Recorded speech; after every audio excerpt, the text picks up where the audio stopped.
നമസ്കാരം. മലയാളി വാർത്ത ഇൻസൈഡിലേക്ക് സ്വാഗതം.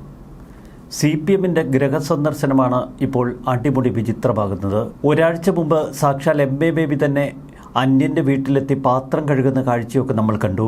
പാത്രം കഴുകിയും വിറകുവെട്ടിയും തുണിയലക്കിയും ഒക്കെ ഒരുവിധം ഗൃഹസന്ദർശനം വിജയിക്കുമെന്നായിരുന്നു CPM കണക്കുകൂട്ടിയത്. എന്നാൽ ഇപ്പോൾ അടിമുടി പാളുന്നു. ഗൃഹസന്ദർശനത്തിന് CPM പ്രവർത്തകർ വീടാന്തരം കയറുമ്പോൾ പാർട്ടി അവർക്ക് ചില നിർദ്ദേശങ്ങൾ നൽകിയിരുന്നു. ജനങ്ങളുമായി തർക്കിക്കരുത്, ഇടയ്ക്ക് കയറി സംസാരിക്കരുത്, ക്ഷമാപൂർവം ഇടപെടണം, ഇനി ചീത്ത പറഞ്ഞാൽ അതങ്ങ് കേൾക്കണം. വീട് കയറുന്നവർക്കുള്ള CPM പെരുമാറ്റച്ചട്ടം കണ്ട് അന്ന് ജനം അന്തം വിട്ടിരുന്നു. ശബരിമല സ്വർണ്ണക്കള്ളയിൽ ഉൾപ്പെട്ടിരിക്കുന്ന CPM നേതാക്കൾക്കെതിരെ ഉചിതമായ സമയത്ത് നടപടിയെടുക്കണമെന്ന് ജനങ്ങളോട് പറയണമെന്നും മാർഗരേഖയിൽ പറഞ്ഞിരുന്നു. ജമാഅത്ത് ഇസ്ലാമിയെയും ലീഗിനെയും വിമർശിക്കുന്നത് ഇസ്ലാം വിമർശനമല്ല എന്ന് ജനങ്ങളെ പറഞ്ഞു മനസ്സിലാക്കണം. RSSനെതിരായ വിമർശനം ഹിന്ദു വിശ്വാസികൾക്കെതിരെയുള്ളതല്ല. 10 പേജുള്ള സർക്കുലർ. ഈ സർക്കുലറിലാണ് വീടുകളിൽ ചെല്ലുന്ന നേതാക്കൾ എങ്ങനെ പെരുമാറണമെന്ന് നിർദ്ദേശിച്ചിരുന്നത്. Party general secretary MA Baby അടക്കം ഗൃഹസന്ദർശനത്തിന്റെ ഭാഗമായി വീടുകൾ സന്ദർശിച്ചു. എല്ലാറ്റിനും ഒടുവിലിതാ CPMന്റെ വിലയിരുത്തൽ പുറത്തു വന്നിരിക്കുന്നു. ഗൃഹസന്ദർശനം ജനങ്ങളുമായുള്ള ബന്ധത്തിൽ വലിയ പോരായ്മയുണ്ട് എന്ന് പാർട്ടി കണ്ടെത്തി. കുറ്റകരമായ അനാസ്ഥ തിരുത്തണമെന്നാണ് CPM സംസ്ഥാന നേതൃത്വം ആവശ്യപ്പെടുന്നത്. ഗൃഹസമ്പർക്ക പരിപാടി പാർട്ടി തീരുമാനിച്ചതുപോലെ പൂർത്തിയാക്കാൻ കഴിഞ്ഞിട്ടില്ല എന്ന് CPM സംസ്ഥാന കമ്മിറ്റി വിലയിരുത്തുന്നു. അടിമുടി പാളിച്ചകൾ സംഭവിച്ചു. ജനങ്ങളുമായുള്ള ബന്ധത്തിൽ പാർട്ടി സഖാക്കൾക്ക് വലിയ പോരായ്മ സംഭവിച്ചു. കീഴ്ഘടകങ്ങൾക്ക് ഇത്തരം വിമർശനങ്ങൾ ഉന്നയിച്ച് ഇപ്പോൾ സംസ്ഥാന കമ്മിറ്റി ഒരു ദീർഘ സർക്കുലർ അയച്ചു കഴിഞ്ഞു. ഫലപ്രദമായി ഈ ക്യാമ്പയിനോട് കാണിക്കുന്ന കുറ്റകരമായ അനാസ്ഥ തിരുത്താൻ എല്ലാ ഘടകങ്ങളും ഇടപെടണമെന്നാണ് സംസ്ഥാന കമ്മിറ്റി ആവശ്യപ്പെട്ടിരിക്കുന്നത്. ലോക്കൽ തെരഞ്ഞെടുപ്പ് കമ്മിറ്റികളുടെ യോഗം അടിയന്തരമായി ചേർന്ന് പരിപാടികൾ ആസൂത്രണം ചെയ്യണം. പയ്യന്നൂർ ഉൾപ്പെടെയുള്ള മേഖലകളിൽ ഗൃഹസമ്പർക്ക പരിപാടി അടപടലം പാളി. പയ്യന്നൂരിൽ കള്ളന്മാർക്കും അടിമകൾക്കും പ്രവേശനമില്ല എന്ന ഫ്ലെക്സ് ബോർഡ് പല സ്ഥലങ്ങളിലും ഉയർന്നു. കാരായിലെ സഖാക്കൾ എന്ന പേരിലാണ് ഇത്തരം ഫ്ലെക്സ് ബോർഡുകൾ പ്രത്യക്ഷപ്പെട്ടത്. കാരായിലെ സഖാക്കൾ എന്ന പേരിലുള്ള സമൂഹ മാധ്യമ അക്കൗണ്ടുകളിൽ വി കുഞ്ഞികൃഷ്ണനെ അനുകൂലിച്ചുകൊണ്ടുള്ള പോസ്റ്ററുകൾ നേരത്തെ പങ്കുവച്ചിരുന്നു.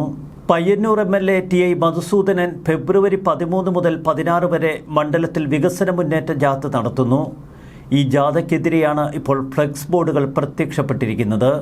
പയ്യന്നൂർ നഗരസഭയിൽ കാരാവാർഡിൽ LDF ഔദ്യോഗിക സ്ഥാനാർത്ഥിയെ വിമത സ്ഥാനാർത്ഥി നേരത്തെ തോൽപ്പിച്ചിരുന്നു. ബ്രാഞ്ച് സെക്രട്ടറി ആയിരുന്ന C വൈശാഖനാണ് അവിടെ ജയിച്ചത്. വലിയ തോതിലുള്ള വിഭാഗീയ പ്രശ്നം പരിഹരിക്കാൻ പാർട്ടി നീക്കം നടത്തുന്നതിനിടയിലാണ് ഇപ്പോൾ ജില്ലാ കമ്മിറ്റി അംഗമായിരുന്ന വി കുഞ്ഞികൃഷ്ണൻ മധുസൂദനെതിരെ ഗുരുതര ആരോപണങ്ങളുമായി രംഗത്തെത്തിയത്. തുടർന്ന് കുഞ്ഞികൃഷ്ണനെ പാർട്ടി തള്ളിപ്പറഞ്ഞു. ജില്ലാ കമ്മിറ്റിയിൽ നിന്ന് കുഞ്ഞികൃഷ്ണനെ പുറത്താക്കി. കുഞ്ഞികൃഷ്ണനെതിരെ കൃത്യമായ കുറ്റപത്രം പാർട്ടി നേതാക്കൾക്കും പ്രവർത്തകർക്കും മുന്നിൽ നിരത്തിയിട്ടും കാര്യമില്ല. കുഞ്ഞികൃഷ്ണനുള്ള പിന്തുണ നാൾക്ക് നാൾ വർദ്ധിക്കുന്നു. കുഞ്ഞികൃഷ്ണൻ ആരോപണം ഉന്നയിച്ച ധനരാജ് ഫണ്ട് തട്ടിപ്പുമായി ബന്ധപ്പെട്ട് ഇതുവരെ കൃത്യമായ മറുപടി നൽകാൻ CPM നേതൃത്വത്തിന് കഴിഞ്ഞിട്ടില്ല. ഇതും വിഭാഗീയ പ്രശ്നങ്ങൾക്ക് ആക്കം കൂട്ടുന്നു. ആ മേഖലയിൽ നേരത്തെ ഗൃഹസമ്പർക്ക പരിപാടി അടിമുടി പാളിയിരുന്നു. പയ്യന്നൂരിൽ TI മധുസൂദനൻ തന്നെ മത്സരിക്കുമെന്ന് ഏറെക്കുറെ ഉറപ്പായിരുന്നു. അതിനിടയിലാണ് ഇപ്പോൾ ഫണ്ട് വിവാദം ഉയർന്ന് കത്തിയാളുന്നത്. മധുസൂദനൻ പയ്യന്നൂരിൽ പരാജയപ്പെട്ടാൽ അത് CPMനേൽക്കുന്ന ഏറ്റവും വലിയ അടി തന്നെയാകും. ഗൃഹസമ്പർക്ക പരിപാടി പാളിയതോടെ അടുത്ത നടപടികളിലേക്ക് കടക്കുകയാണ് പാർട്ടി. ഇനി എങ്ങനെ കീഴ്ഘടകങ്ങളെ വീണ്ടും ശക്തമായ പ്രവർത്തനങ്ങളിലേക്ക് തിരിക്കുമെന്ന ആലോചനയും സംസ്ഥാന സമിതിയിൽ ശക്തം. പാർട്ടി ബൂത്ത് കമ്മിറ്റികൾക്ക് പുറമെ മുൻകാല പാർട്ടി പ്രവർത്തകർ, പാർട്ടി അംഗങ്ങളല്ലാത്ത സജീവ അനുഭാവികൾ, പൊതു സ്വീകാര്യതയുള്ളവർ തുടങ്ങിയവരെ ഉൾപ്പെടുത്തി വിപുലമായ സഹായ കമ്മിറ്റികൾ രൂപീകരിക്കാനുള്ള നിർദ്ദേശം നൽകി കഴിഞ്ഞു. ഫെബ്രുവരി 10 മുൻപ് ഈ കമ്മിറ്റികൾ നിലവിൽ വരണം. പിന്നീട് LDF തെരഞ്ഞെടുപ്പ് കമ്മിറ്റിയുടെ ഭാഗമായി ഈ കമ്മിറ്റിയെ പ്രവർത്തിപ്പിക്കാൻ കഴിയണമെന്ന നിർദ്ദേശമാണ് സംസ്ഥാന കമ്മിറ്റി വയ്ക്കുന്നത്. ഒരു കേഡർ പാർട്ടിയായ CPMൽ മുൻപൊക്കെ സംസ്ഥാന കമ്മിറ്റി ഒരു നിർദ്ദേശം നൽകിയാൽ അത് അടിമുടി പാലിക്കാൻ ബാധ്യസ്ഥരായിരുന്നു പ്രവർത്തകരും അനുകൂലികളുമൊക്കെ.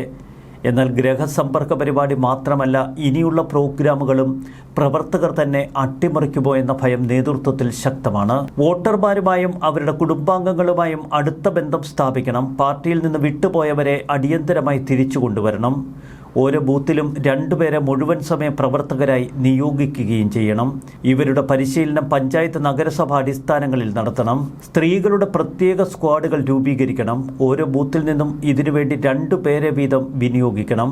ന്യൂനപക്ഷ വിഭാഗങ്ങളിലുള്ള സ്ത്രീകളെ സ്ക്വാഡിൽ ഉൾപ്പെടുത്തണമെന്ന പ്രത്യേക നിർദ്ദേശം. തദ്ദേശ ഭരണ തെരഞ്ഞെടുപ്പിൽ തിരിച്ചടി നേരിട്ടതോടെ ജനുവരി 15 മുതൽ CPM നടത്തിയ ഗൃഹസമ്പർക്ക പരിപാടിയിലാണ് ഇപ്പോൾ ആകെ നാണക്കേടുണ്ടായിരിക്കുന്നത്. പല വീടുകളും കയറാൻ CPM പ്രവർത്തകരെ കിട്ടാത്ത അവസ്ഥ.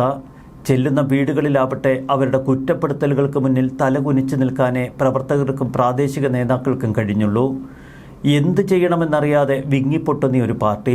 മറുവശത്ത് എന്നും ഏരിയ തലത്തിലും വാർഡ് തലത്തിലുമൊക്കെ ശക്തമായ പാർട്ടി ഘടനയുള്ള CPMൽ ഇപ്പോൾ മുകളിൽ നിന്നുള്ള നിർദ്ദേശങ്ങൾ പാലിക്കാത്ത അണികളും എന്ത് ചെയ്യും? ന്യൂസ് ഡെസ്ക് മലയാളി വാർത്ത ഇൻസൈഡ്.